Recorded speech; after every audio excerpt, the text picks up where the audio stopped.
ये एक नई फसल है। मुझे लगता है कि हम में से बहुत सारे लोगों ने अब तक शायद इसे नहीं देखा होगा।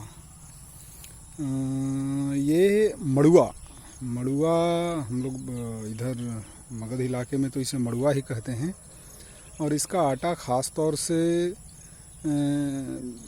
कई पर्व के मौके पे इस्तेमाल होता है।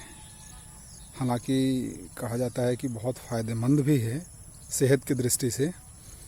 इसकी कॉमर्शियल खेती अब लगभग बंद सी हो गई है।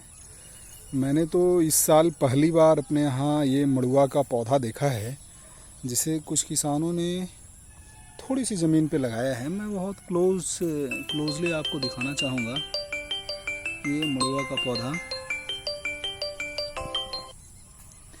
और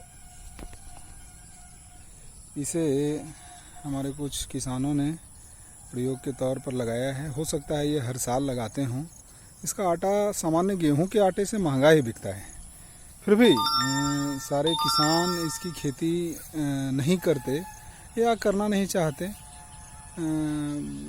इसके पीछे तो थोड़ा पता करना पड़ेगा, पड़ताल करनी होगी कि जब गेहूं के आटे से यह महंगा बिकता है तब हमारे किसान इसकी खेती क्यों नहीं करते। और बड़े शहरों में इसकी कीमत और ज़्यादा होती है। सामान्य तौर पर यहाँ पे जैसे गया में मैं बात करूँ तो मड़ुआ के आटे की कीमत 40 से 50 रुपये किलो प्रति किलो के हिसाब से ये बिकता है, जबकि सामान्य आटे की कीमत 25-30 रुपये होती है। तो लगभग दोगुने का अंतर है। इसके बावजूद हमारे किसान इसकी खेती नहीं करते। मुझे दिखा अभी ये घूमने के दौरान खेत में, तो मुझे लगा कि अपने साथियों को भी ये फसल दिखाई जाए कि ये मड़ुआ ऐसा होता है। और उम्मीद करते हैं कि आपको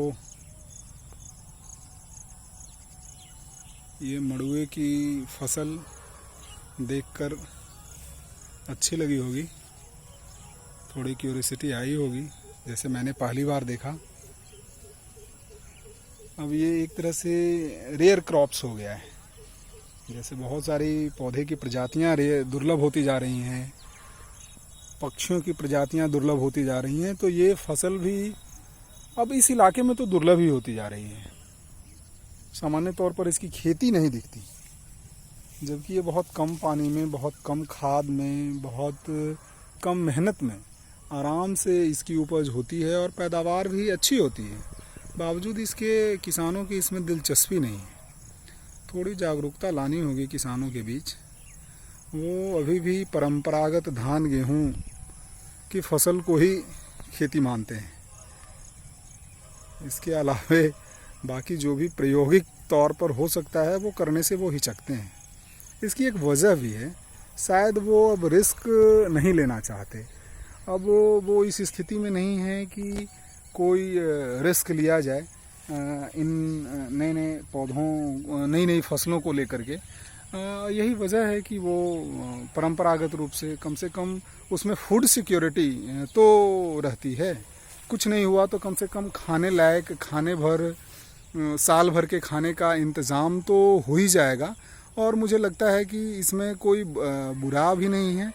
और किसान साल भर मेहनत करे और खाने लायक फसल भी उसके पास न हो, तो इससे बड़ी दुर्दशा और क्या हो सकती है। तो किसान महज इसलिए दूसरा प्रयोग नहीं करना चाहते कि वो अपनी खाद्य सुरक्षा देखते हैं कि कम से कम साल भर के खाने का अनाज तो इसमें मिल ही जाएगा।